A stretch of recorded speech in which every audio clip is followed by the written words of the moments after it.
क्या एजुकेशन आज भी उतना ही इंपॉर्टेंस रखती है जितना आज से 15 साल पहले रखती थी? आंसर तो है हाँ। मगर क्या इंडियन एजुकेशन सिस्टम वैसा ही है जैसा होना चाहिए? इसका आंसर है ना। आप लोगों ने बहुत बार नोटिस किया होगा कि इंटर्नशिप है ना, 5,000 पर मंथ मिल रहा है, वो भी टीयर 1 सिटी में। So this video is all about internship and education. वो दोनों एक सिक्के के दो पहलू है। तो let's talk about first about the internship part. 5,000 रुपए की इंटर्नशिप मिल रही है, वो भी टीयर 1 सिटी में। वो भी आपसे पूछा जा रहा है कि आपकी इंग्लिश फ्लुएंसी कैसी है।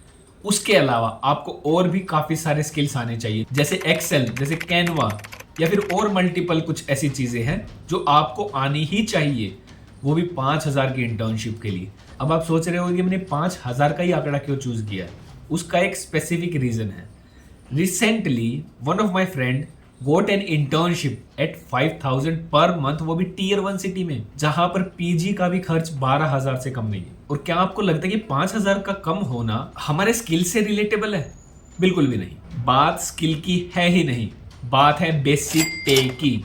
और वो बेसिक पे इतना कम क्यों है? इंडियन कॉर्पोरेट सिस्टम इतना ज्यादा टॉक्सिक है कि हर कोई शुरू के कुछ साल काम करने के बाद एक खुद का स्टार्टअप लॉन्च करना चाहता है। रीजन ये है कि वो उस एटमॉस्फेयर को बर्दाश्त नहीं कर पाता। अब सबको ही स्टार्टअप करना है, मार्केट में काम की कमी है। इसमें होगा क्या? इसमें एक चीज होगी कि नंबर ऑफ कंपटीशन बढ़ता चला जाएगा। तो उसकी वजह से क्या होता है कि इन स्टार्टअप्स का खर्चा बढ़ता चला जाता है, मगर इनके पास नंबर ऑफ क्लाइंट्स कम होते हैं। और उन क्लाइंट्स को लाने के लिए, नए क्लाइंट्स को लाने के लिए ये ऑफर करते हैं सस्ते दाम पर। जैसे ही वो सस्ते दाम पे सर्विस प्रोवाइड करते हैं, आप एक फुल टाइम एम्प्लॉय को हायर ही नहीं कर सकते जो एक्सपर्ट है इन हिज और हर फील्ड। उसके बाद आप इंटर्न्स को चाहते हो जिनको बेसिक पे दिया जाता है। और इस इंटर्नशिप के मामले में आप एक चीज तो कंफर्म कर सकते हो कि इंडियन गवर्नमेंट भी आपको 5,000 पर मंथ की इंटर्नशिप दे रही है, मगर ये कॉर्पोरेट्स आपको उतनी भी नहीं देना चाहते। और अब बात करते हैं हमारे बेमिसाल एजुकेशन सिस्टम की। मैं आपको बताता हूं कि मेरे एक फ्रेंड की बेटी नर्सरी क्लास में है एंड वो लोग 5,200 रुपीज पर मंथ चार्ज कर रहे हैं। यार नर्सरी की fees 5,200 and you are getting an internship at 5,000 rupees, वो भी टीयर 1 सिटी में। And I am not even living in tier 1 city. इसके अलावा ये कुछ स्क्रीनशॉट्स देखिए जो आपको बता रहे हैं कि नर्सरी, एलकेजी, यूकेजी के बच्चों की फीस 1 लाख से भी ज्यादा हो गई है आज के दिन।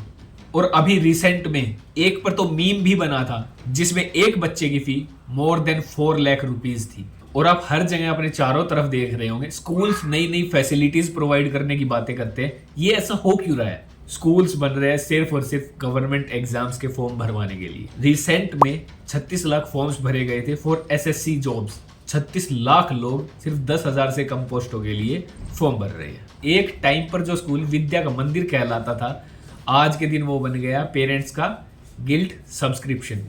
अभी मैं इसको गिल्ट सब्सक्रिप्शन क्यों बोल रहा हूं, उसका रीजन ये है, जब भी किसी ग्रुप ऑफ पेरेंट्स में बात हो रही होती है तो हर बार यही बात होती है कि मेरा बच्चा उस स्कूल में पढ़ता है, उसकी इतनी फीस है। ये कोई नहीं बताता कि वहां पे क्वालिटी एजुकेशन मिल रही है या नहीं मिल रही। तो ये जो हमारा एजुकेशन सिस्टम है, ये हमें सिर्फ और सिर्फ सपने बेच रहा है। हर जगह आप देख ही रहे होंगे, बहुत सी मूवीज भी बन गई है इस पर, पढ़ो लिखो आईएएस बनो। क्या सब आईएएस बन पा रहे हैं? इस बात का सिर्फ एक ही समाधान है, हम लोगों को बैठकर बातें करनी चाहिए, इन टॉपिक्स को उठाना चाहिए ज्यादा से ज्यादा, और सवाल पूछने चाहिए उस सिस्टम से जो हमें सिर्फ और सिर्फ सपने बेच रहे हैं, हकीकत जैसा कुछ भी नहीं दिखा रहे।